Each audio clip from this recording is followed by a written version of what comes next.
Good morning, everyone. My name is Mighty Stream, and I'm going to do your November the 30th spiritual principle a day in a meditation. I'm brought to you by Hope Through Navigation, and this is our H.O.O.D recovery services. You may reach me at recoveryofhope21@gmail.com. I hope that you are having a beautiful day. I am grateful to be alive today. Very grateful. Okay, the meditation is entitled Listening with an Open Heart, Open Mind and Heart. Let me rephrase that. Listening with an open mind and heart. Hopefully you can see that. Let's go ahead and get into the meditation. We learn to actively cultivate our listening skills, using our ears more than our mouths in conversation. It works. Tradition 2, applying spiritual principles. Being open-minded is a spiritual principle of tradition 2 in which we invite a higher power to develop and guide our group's conscience in decision-making. One helpful step toward getting our minds open enough to participate in this process is to open our ears to each other. And as the cliche goes, we're not just hearing words, blah, blah, blah, waiting for our turn to speak, but listening to them. For that to happen in earnest, we need to take a break from talking or thinking about what we're going to say when it's finally our turn. A mistake we often make in relationships, and this applies to service in NA, is believing that being heard and getting our point across is the most important contribution we can make. There are times when we confuse listening with telling someone how much we understand and immediately sharing our own story of identification. In other times, our evidence for listening is a hefty list of solutions to the challenges a member has just shared with us. Sometimes an addict just wants to be heard. Our sage advice can wait until it's asked for. When we actively listen in conversation or in a group discussion, we're able to make more meaning of the topic, have more empathy, be more inclusive and curious. We tap into the conscience part of tradition 2 when we listen to and absorb,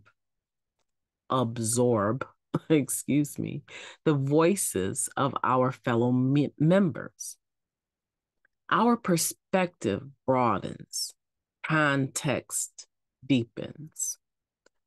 At our most open, we can see things as others see them, maybe even clarifying our own viewpoints in the process. We can be influenced. An addict shared, I feel much more at peace when I'm listening and not trying so hard to be heard. And isn't serenity what all this is about anyway? Let me reread that last sentence.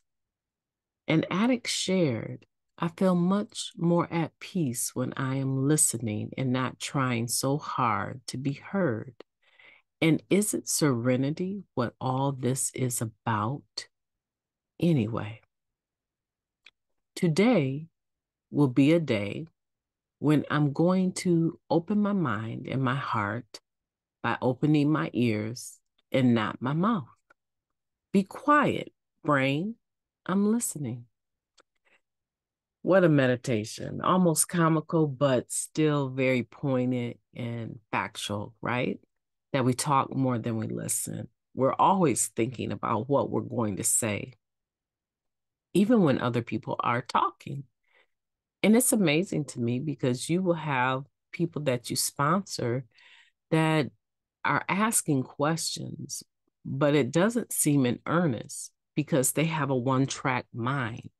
It's almost perfunctory, like they know they need to ask, but they haven't gotten to the point where they're open-minded enough to hear a response because their mind is obsessing over what they already think they need to do. And as soon as you finish saying what you have to say, they'll apologize if it seems like they're not listening or being rude or don't agree, and then go back into saying the exact same thing that they just said before they even brought it to you, right? And so we have a tendency to mute people. And that's what this is talking about, is learning how to listen with an open mind and heart and not mute people. We mute them so that when they are talking, it does seem like the blah, blah, blah, blah, blah. Like, okay, here we go again. Here she goes again. Here he goes again, not even listening to me. And you already have it in mind as soon as they finish talking, what you're going to say. You're going to reiterate basically what you've been saying. And insanity to me is doing the same thing over and over and expecting different results. If I'm always doing the talking, when am I listening? If I'm always pre-planning my response to whatever it is you say,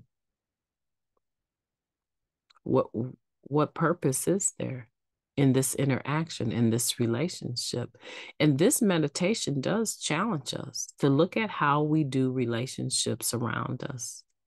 Are we truly engaged? Are we truly allowing a person to be heard out? Or do we bum rush them with our solutions that we've thought about the whole time that they've been talking?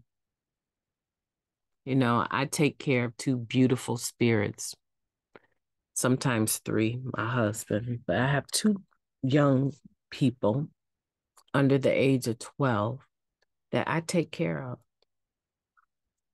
And I will tell you, they are very talkative little fellas. I think they get it from me. And sometimes they will be talking and I will be sitting there on the couch and it will look like I'm listening. And I will give them my response and they will just look at me. And I'm like, what? They said, weren't you even listening to me? And it dawns on me at some point in time, I drifted off into the discussion, right? I drifted off on them. And I'll just say, you know, I'm sorry. I must have missed that part. Tell me again the part that you think I missed. Because I can't really tell you the whole part, right? Because I've been distracted with my own thoughts. So it happens. It happens to the best of us. But if we want healthier relationships in our lives with whomever we're relating to, let's practice taking the cotton out of our ears and putting it in our mouths. And I say this meditation is comical because basically that's what it's telling us to do. Shut up and listen, right? Stop being Mr. Solution Guy all the time. Listen to your wife. Listen to her. If she is not feeling like you're listening to her, she's probably also not feeling like doing anything else, because the way to our hearts, right? The way to our hearts is tenderness as women.